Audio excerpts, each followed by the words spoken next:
Mi nombre es Enrique Velasco Vázquez, alumno del Colegio de Bachilleres del Estado de Oaxaca, plantel 01 Pueblo Nuevo, del grupo 609. En el siguiente video les explicaré resumidamente en qué consistió la Guerra Fría, cuáles fueron sus antecedentes y qué se logró con ello.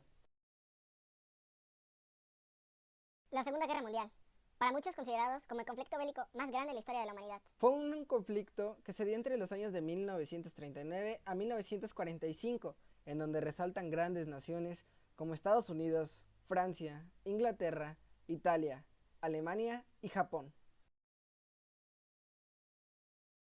The European Recovery Program, ERP, Conocido popularmente como el Plan Marshall, y nombrado así en honor a su fundador, George Marshall, quien era secretario de los Estados Unidos de América. Fue un plan de recuperación económica organizado por Estados Unidos, organizado en los años de 1948 y 1952, aportando más de 12,000 millones de dólares a todas esas naciones que quedaron devastadas tras la Segunda Guerra Mundial.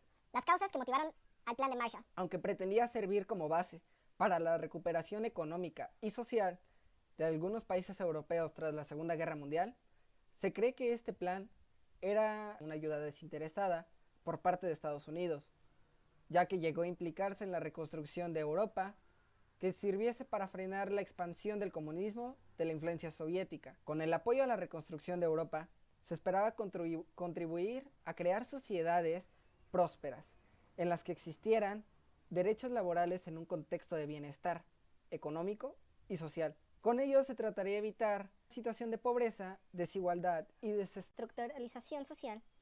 Los obreros de Europa Occidental se viesen seducidos por las ideas socialistas y los regímenes prosoviéticos que se implementaron en la Europa Occidental. ¿Quién se benefició del plan de Marshall? El país más beneficiado fue el Reino Unido, quien recibió el 26% del presupuesto total, Francia un 18%, la Alemania Occidental un 11%. En cambio, la Unión Soviética fueron los únicos en rechazar este tratado, pues ellos creían que era una forma de aumentar el imperialismo americano. La Guerra de Corea fue un conflicto bélico que tuvo lugar en los años de 1950 y 1953 en la península coreana, la cual logró dividir al país de forma permanente en dos bandos: Corea del Norte, quien era influenciada por el capitalismo norteamericano, y Corea del Sur, influenciada por el socialismo de la Unión Soviética. No fue hasta julio de 1953 cuando el gobierno americano amenazó con usar armas nucleares contra Corea del Norte y China si la guerra no fuera finalizada con la rendición norcoreana, y firmaron un acuerdo. China, amenazada, y el ejército norcoreano se rinde finalizando esta guerra. Después de la rendición empezaron las negociaciones. Los muchos conflictos en territorios coreanos provocaron la muerte de cerca de 4 millones de personas, en su mayoría civiles. La crisis de octubre. En 1953, Nikita Yurushko se convirtió en nuevo líder de la URSS, pues en un 29 de mayo de 1962 empezó a formar un conflicto bélico llamado la Crisis de Octubre, que traía como principal objetivo proponer a Cuba instalación de cohetes con carga nuclear, a fin de que los norteamericanos no tuvieran un control de la isla y fortalecer el socialismo. Sin embargo, el 20 de junio de 1962 comenzó la operación Anadir. El 16 de octubre de 1962, los aviones espías U-2 que pertenecían al gobierno norteamericano fueron enviados con fines de espionaje hacia la isla de Cuba. El 22 de octubre, Cuba decide hacer un bloqueo fronterizo y naval para poder defender la isla de un posible bombardeo. El 27 de octubre, dos aviones espías, modelos U-2 norteamericanos, fueron derribados en territorio cubano. Posterior a ese acto, los gobiernos URSS y Estados Unidos llegan a un posible acuerdo. La carrera espacial.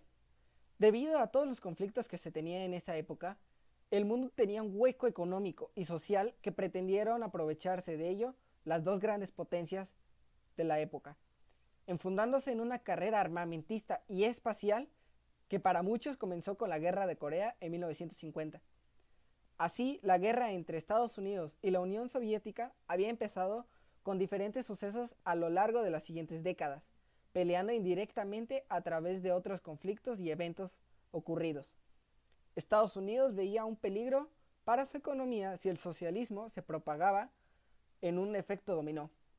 No fue hasta el 20 de julio de 1969 cuando Neil Armstrong y Buzz Aldrin se convertirían en los dos primeros hombres en pararse en la Luna a bordo del módulo lunar Eagle de la misión Apolo 11. El 15 de julio de 1975 se producía en la órbita de la Tierra el acoplamiento de las naves Soyuz y Apolo 18. Se trató de la primera misión conjuntiva de las agencias espaciales de ambos países. Historiadores coinciden en que este hecho dio por finalizada la Guerra Fría.